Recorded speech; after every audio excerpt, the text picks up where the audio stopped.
نحمدہ ونصلی علی رسولہ الکریم اما بعد۔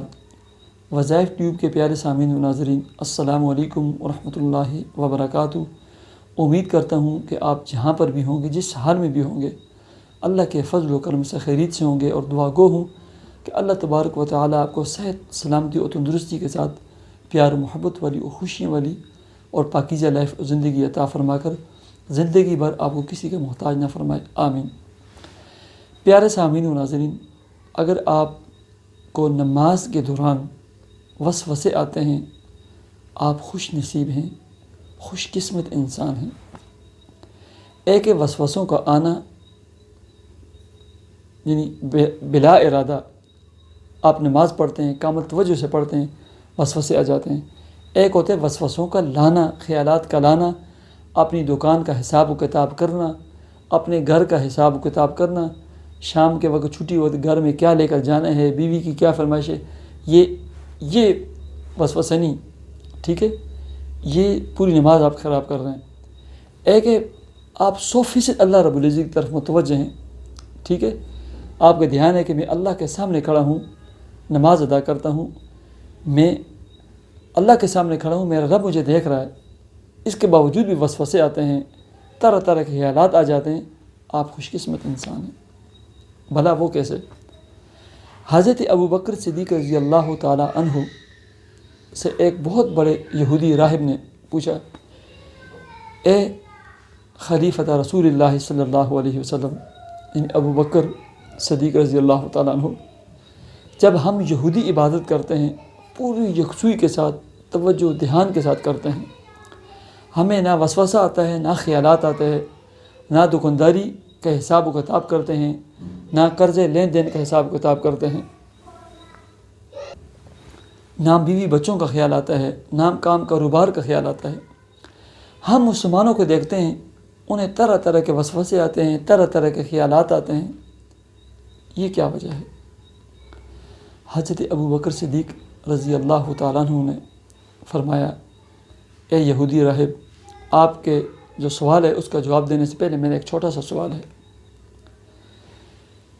ایک گھر ہے، اس کے 2 کمرے ہیں، ایک کمرے میں سونا، چاندی، مال، دولت، جواہرات، درم، دنانیر پڑے ہوئے ہیں، اور دوسرا کمرہ بالکل خالی پڑا ہے۔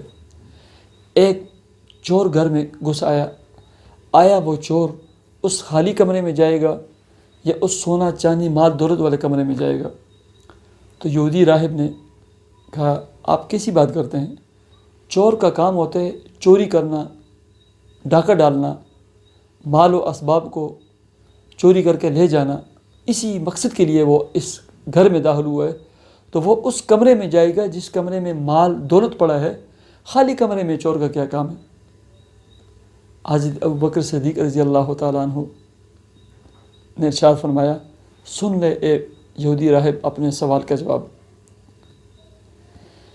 کہ شیطان کے سامنے جو ہے نا 2 کمرے ہوتے ہیں، ٹھیک ہے، ایک خالی کمرہ ہوتا ہے، وہ یہودیوں کا دل ہے، اور ایک نور ایمان سے بھرا ہوا، ایمان کی روشنی سے منور دل مسلمانوں کا دل ہوتا ہے۔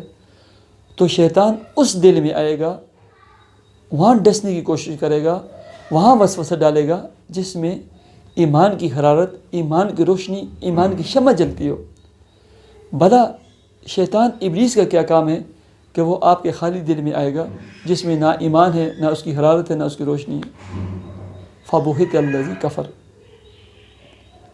راہب، یہودی راہب جو تھا نا، وہ خاموش ہو گیا ابوبکر صدیق رضی اللہ تعالیٰ عنہ کا جواب سن کر۔ ایسے ہی حضرت علی شیر خدا رضی اللہ تعالیٰ عنہ سے کسی نے پوچھا کہ اے علی شیر خدا، اے علم کے باب، میرے دل میں نماز پڑھتے ہوئے وسوسے آتے ہیں۔ حضرت علی رضی اللہ تعالیٰ عنہ بڑے متعجب ہوئے، اچھا آپ ایمان کے اس اعلیٰ مقام اور مرتبے پہ پہنچ چکے ہیں، آپ ایمان کے اس مقام پہ فائز ہو چکے ہیں کہ نماز پڑھتے ہوئے آپ کو وسوسے آتے ہیں؟ یہ تو ایمان کی علامت ہے۔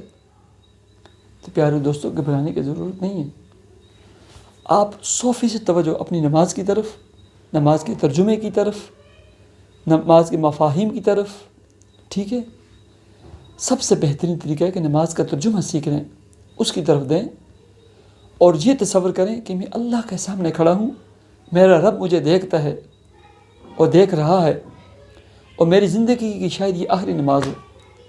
اس کے باوجود اگر وسوسے اور خیالات آتے ہیں، یہ آپ کے ایمان کے کامل ہونے کی دلیل ہے، ٹھیک ہے؟ اور نماز کے بعد کم از کم ایک دفعہ ایک تسبیح یا 3 تسبیحات یا 313 مرتبہ لا حول ولا قوت الا باللہ پڑھا کریں۔ اللہ کے فضل و کرم سے کوئی وسوسہ، کوئی شیطانی خیالات نہیں آئیں گے۔ مجھے اجازت دیجیے، اپنے چینل وظائف ٹیوب کو ضرور سبسکرائب کیجیے۔ اللہ حافظ۔